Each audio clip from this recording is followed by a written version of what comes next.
That's why I have to follow Fran. He doesn't have to do much adjustment to the mic. Roots are very important. The tallest tree in the forest has the deepest roots.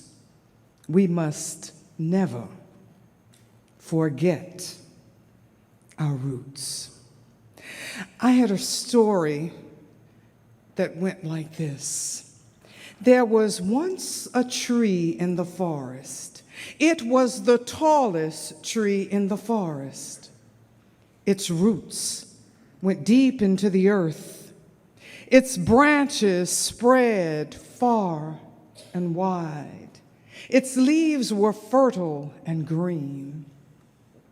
This tree that was so big and tall and fertile and green, whose branches spread far and wide, decided one day, I am big and tall, the tallest tree in the forest. My branches spread far and wide. I am so strong. I will leave my roots. And it did. The tree uprooted itself from the earth from which it had grown, from the soil that had nurtured it, and left its forest. And it walked and walked and walked and walked. But after a while, the tree began to notice changes. Its leaves that had once been fertile and green began to wither. Its branches that had once spread far and wide began to sag and droop. Its bark fell away. The tree became desperate to get back to its roots. But it was too late. Having unearthed itself from the ground that had nurtured it, having left its roots, its life-giving source, the tree eventually died. Likewise, there was a man, it could have been a woman. I just choose to make it a man. There was a man who gained fame and fortune. He was an important person. He was well respected. He had traveled far and wide, knew many people. He was an important person. He was so important that he decided one day, I have traveled far and wide. I have gained fame and fortune. I have financial freedom. I am well respected, powerful, well known. I am so successful, I will leave my roots. And so the man did. And as he distanced himself farther and farther away from his roots, away from those who had nurtured, trained, taught, shaped him, life changed. He began to feel an emptiness. The things that had once pleased him no longer pleased him anymore. He too became desperate to return to his roots, but it was too late. And he, like that tree, eventually suffered and died. Not a physical death, but a mental, an emotional, a spiritual death.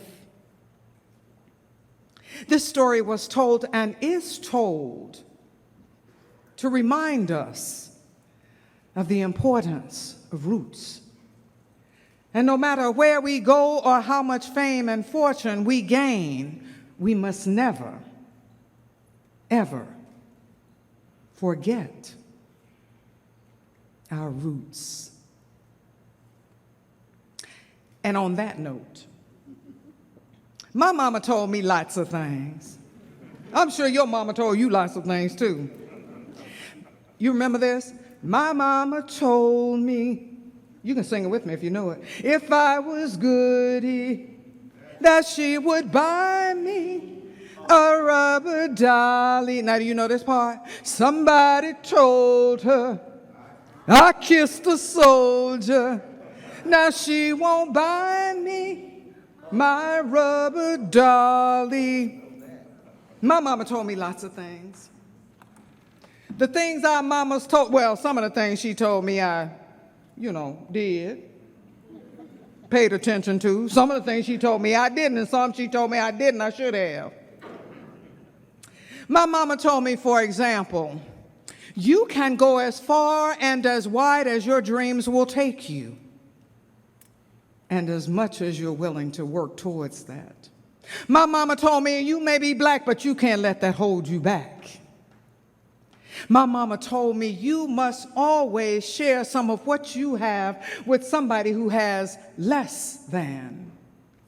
Now, when I gave my Sunday dress to the little girl down the street, I don't know whether that's what my mama was talking about or not. She never said, but her face did look funny. One time we were down to my Aunt May's house. She lived a few doors down from us, and they were eating dinner when we went there.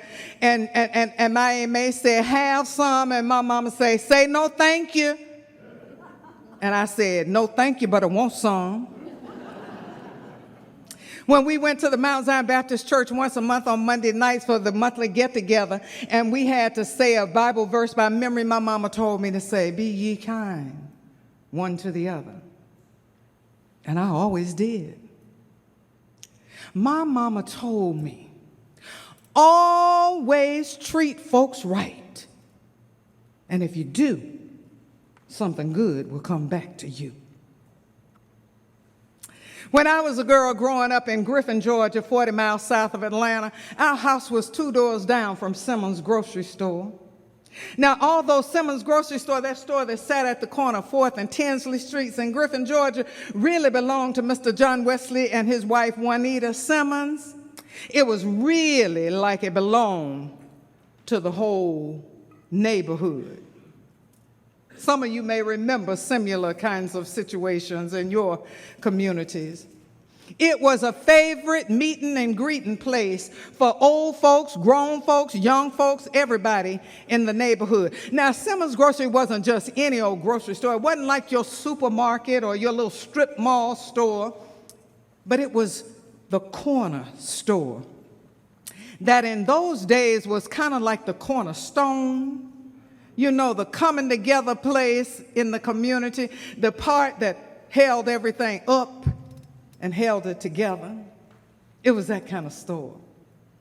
Men tired from a hard day's work at one of the local cotton mills, or who just had a little extra time in the middle of the day, might stop in Simmons Grocery. Y'all, I'm about to age myself now. Stop in Simmons Grocery Store to get them a 10 cents bottle of ice cold Coca-Cola from the red and white drink box over behind the door. Ah! You can't begin to imagine how long ago that was. And then if there was enough time or the inclination, they might just stay for a little pickup game of checkers out in front of the store. Women would come there to the store to get caught up on the latest goings-on in the neighborhood, and when they were sufficiently caught up, then they'd have Mr. Simmons or his cousin, J.B., who helped him in the store, cut up, chop up, grind up their choice of meat by the piece or by the pound. Why, you could run a bill, y'all hear me? You could run a bill at some, y'all know what I'm talking about? In those pre-credit card swiping days, that's how you said charge, buy on Saturday to last all week and then pay next time. Many a teenage kiss was stolen from behind that store, so I heard, I wouldn't know. Then on Saturday nights in the fall of the year, it was a special treat for folks in the neighborhood. And on Saturday nights when the Fairmount High School football team had a home game, folks in the neighborhood would line those streets and fill up the corners waiting to see the Fairmount High School March in '88 strut their stuff on the way to the big football field. It's like I said, it was like Simmons Grocery actually belonged to the whole neighborhood. And because our house was only 2 doors down from the store, we got lots of walking traffic going back and forth to the store. Then some days, when I ain't have anything else to do, I'd stand out there on that dirt sidewalk in front of our house and smile at folk as they were passing by. And for all my smiling at folk and speaking back to them when they spoke to me first, sometimes I could get myself an impressive stack of big wheel cookies. Anybody know about big wheel cookies? Well, see, in Simmons Grocery, there on the counter, Mr. Simmons would have these big canisters. They were big plastic see-through-the-side canisters, and he'd have loose cookies in there. And most of them, coconut, big ginger, oatmeal. Most of them he would sell for a penny a piece. But big wheel cookies, you got 2 of those round, thin butter cookies for a penny. And when neighborhood folks would be passing by and had a few extra pennies in their pocket, they'd buy that many big wheel cookies, pennies worth of big wheel cookies for the baby. I said baby because that's what they said. Here's something for you, baby. You be good. And I'd be sure and thank them both with the words and the smile so they remember next time. How grateful I was. How polite I was. I can't say I really thought about it, planned, schemed, any of it. I just knew what worked and I did it. Red McDay was one of the neighborhood folk who would have some cookies for the baby sometime. Red, but I called him Mr. Red because in those days, children were instructed to call anybody who was grown folk, address them with a title. So I did. I called him Mr. Red. Mr. Red wasn't a very big man, but he spent all of his week working real hard, loading up heavy furniture onto the delivery trucks of the Good Nickel Furniture Store and then into the houses of the folk who bought it. Red McDay worked hard all week. But he was also the neighborhood drunk. Now, I don't know that I ever heard him called a drunk, because again, in those days, grown folk might have used labels, but they didn't in front of their children. So it would be many years later that I learned he was a drunk. I just knew he was a lot of time when I saw him, especially on the weekend. Mr. Red had a wife named Mary, and she kind of stuttered when she talked. She, no doubt, shared her husband's affection for strong drink because she, too, would get a little tipsy sometimes. But they were nice folk, good neighborhood folk. They gave me big wheel cookies. Sometimes Miss Mary would come by and she'd hand me that little brown paper bag folded up all tight. So, here you go, baby. And then they'd stagger on, and I'd say, thank you. And I'd wait until they were way down the street before I'd open up my little brown bag. Not for the purpose of eating it, but I'd take it in the house and start a stack on my mama's kitchen table. Let's see now. 1, 2, 3, 4 big wheel cookies on my mama's kitchen table. Mr. Barrett Sims would have some cookies for the baby, too, sometimes. That was the older gentleman that lived across the street from us. Mr. Sims had been married to Miss Susie. When Miss Susie died, my mama used to cook pinto beans and cornbread for him. When Miss Susie died, I can remember it all these years later, and I was a little girl at that time. They put 50-cent pieces on her eyes. Anybody know why? Yeah, why? Because she died with her eyes open. Mr. Sims would have cookies for me, sometimes the one for a penny, but mostly the big wheel cookies, too.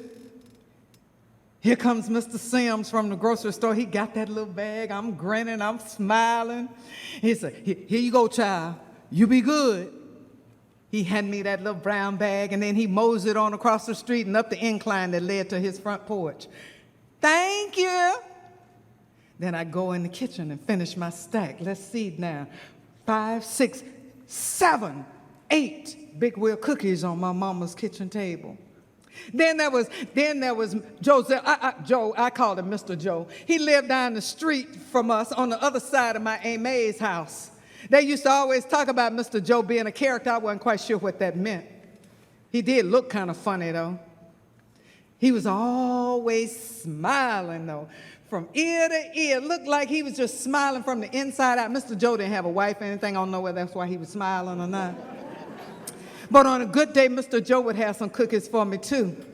He was a funny man, and he dressed funny too. I mean, he always had on these thick black boots with the wide, thick red sole. I guess those soles were red. It might have been that red Georgia clay, all thick and long set. Just looking red and all. And then Mr. Joe wore this cap on his head that fit real tight, had flaps for the ears, and then it had a strap that went under there, except he didn't ever fasten it. And he had a little bounce in his walk, so when he'd go by, that strap would just be swinging from side to side, back and forth. And he'd be grinning. On those good days, though, when he came back from the store, thank you, Mr. Joe. Let's see now. 10 big wheel cookies on my mama's kitchen table. Shh.